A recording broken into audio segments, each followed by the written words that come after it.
Hey everybody, it's Ron from Pick Dawgz, and this is Ron's Rundown. We're going to go over the MLB games scheduled for Tuesday, April 18th, 2023.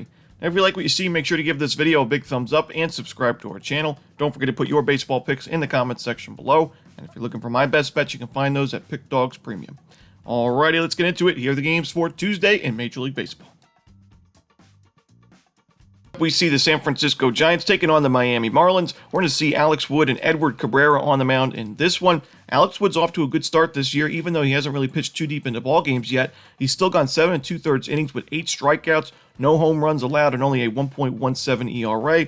The Marlins' numbers against lefties offensively have improved this year, but I don't think it's enough to, score a ton of runs against Wood and the Giants' bullpen in the end. On the other side, Edward Cabrera is coming off his best start of the season, in my opinion. His control was off in his first 2 games, and he faced a tough lineup in the New York Mets, a very patient lineup that can get on base via the walk, but in his next start against the Phillies, only 2 earned runs in 5 innings. He had 4 strikeouts, but he was really missing a lot more bats at the end of that start. He struggled in the beginning of it, but no home runs allowed for Cabrera this year. He only gave up 1 walk in his last start, so the Giants have good numbers, in terms of team OPS against righties to start the year, but their strikeout numbers are also pretty high. So for a guy like Cabrera, who's got really good strikeout stuff, the Giants are, number 1 in baseball and highest strikeout rate against righties, 26.5%.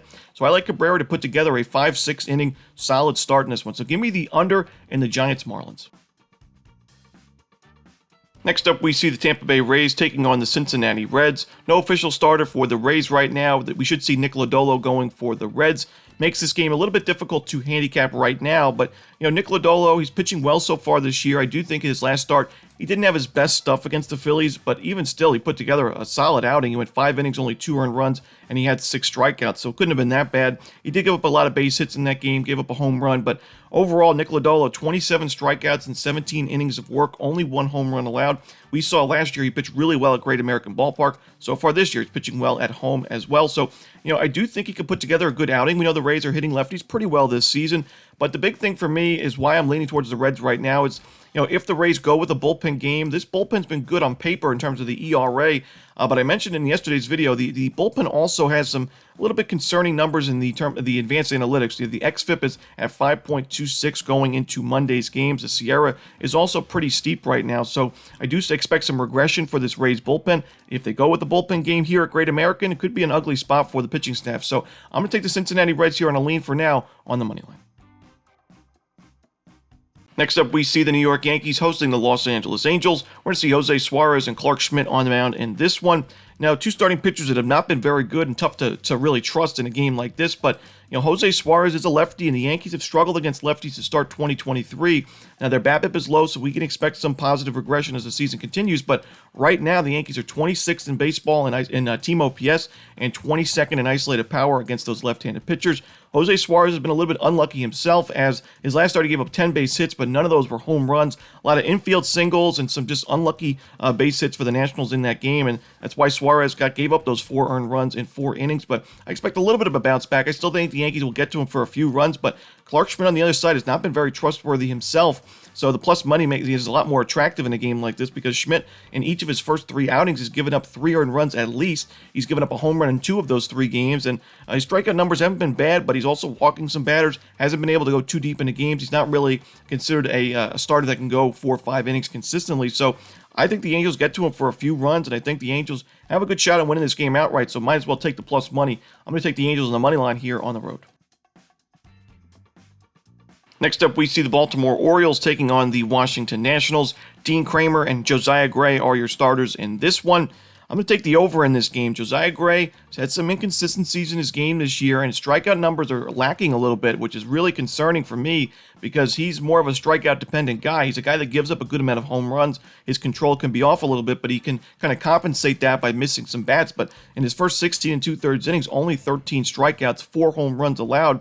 One of those starts was at Coors Field, but that was actually his best start of the season. So, Josiah Gray at home last year really struggled. He also struggled in night games. So his ERA at home was at 6.12. His night game ERA was at 5.72. It's tough to back him against an Orioles team that is making really sharp contact with a lot of their hitters at the top of the lineup this season. Guys like Cedric Mullins, Adley Rutschman, Ryan Mountcastle, really making sharp contact this year. And Dean Kramer, I don't really trust him in this spot either. At a very hitter-friendly ballpark, Kramer has struggled. He's given up at least 4 earned runs in each of his first 3 starts. He's given up at least 1 home run in each of his first 3 starts. The Nationals against righties have not been great this year, but Dean Kramer has given up runs against teams like the Red Sox and Yankees. He's also given up runs against the Oakland A's. Like his last start, 4 earned, 2 home runs, only 1 strikeout and 4 1/3. Give me the over here and Orioles-Nationals.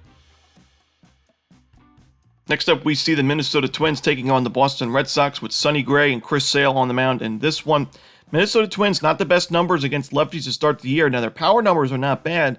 They're ranked 7th in the league in isolated power, but their team OPS is ranked 23rd in baseball. Their strikeout percentage is 6th highest in baseball, 28.1%. And their walk percentage, which is really key in a game like this against Chris Sale, is 2nd lowest, 5.2%. Chris Sale's had issues with his control and really his location, whether he's missing outside the zone or missing inside the zone, giving up home runs. Both of those have been a problem this year, but he's still earning a lot of strikeouts, 19 strikeouts in 12 innings of work, and I do think he's going to be able to settle in and put together a strong campaign for the Red Sox when this year is all said and done, if he can stay healthy. But on the other side, it's tough to back Sonny Gray in a game like this because Sonny Gray at Fenway Park has just not fared well at all. I mean, he's 0-4 with an 8.02 ERA in 21 1/3 innings, only 12 strikeouts, giving up 11 earned runs, 2 home runs, 11 walks. His whip at 1.828. So, I do think, there's no official line for this game right now, so we could see a pitching change, and that's going to definitely dictate where the line goes. But right now, with this current matchup, I like the Boston Red Sox on the money line. I'll update you guys if there's a pitching change in the comments section, but right now, give me Boston money line. Next up, it's the Texas Rangers taking on the Kansas City Royals. We're going to see Nathan Eovaldi and Brad Keller on the mound in this one. We saw the same exact pitching matchup last week on April 12th.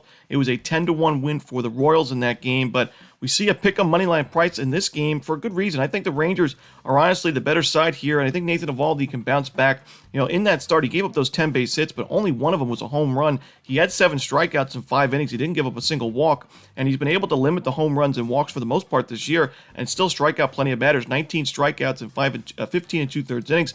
We've seen Brad Keller get off to good starts to years, but really struggle as he gets towards the middle of the season. And facing the same lineup twice, I would, both of these pitchers are in the same situation, but I'd rather take Eovaldi and the Rangers with the better lineup and the better bullpen than I would want to take Keller here, even at home. But, the Royals have struggled mightily at home, so really there's no value there as Kansas City going into Monday's games is 1-9 in their home games this year. So give me the Texas Rangers at a decent price here on the money line. I think Eovaldi bounces back and gets some revenge. Next up, we see the Arizona Diamondbacks taking on the St. Louis Cardinals. Dre Jameson and Jordan Montgomery are your starters in this one.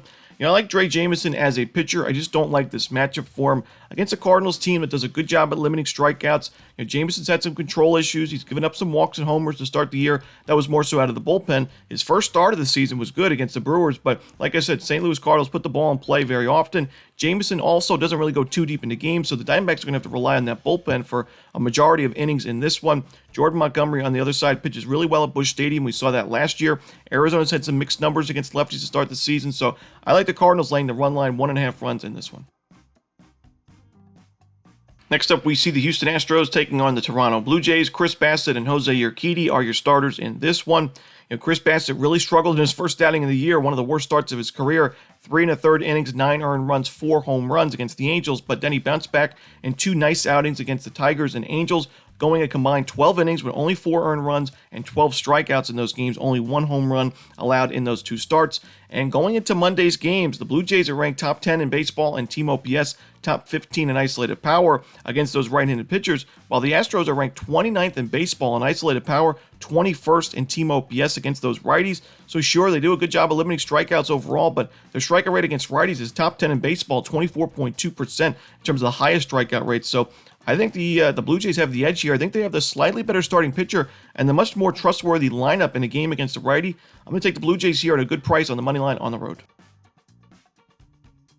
Next up, we see the Colorado Rockies hosting the Pittsburgh Pirates. Vince Velasquez and Jose Urena are your starters in this one. Now, both of these guys are coming off strong outings in their last games. Jose Urena went 5 innings with 3 runs, 6 strikeouts against the Cardinals. Vince Velasquez went 6 innings, no earned runs, 6 strikeouts against the Cardinals.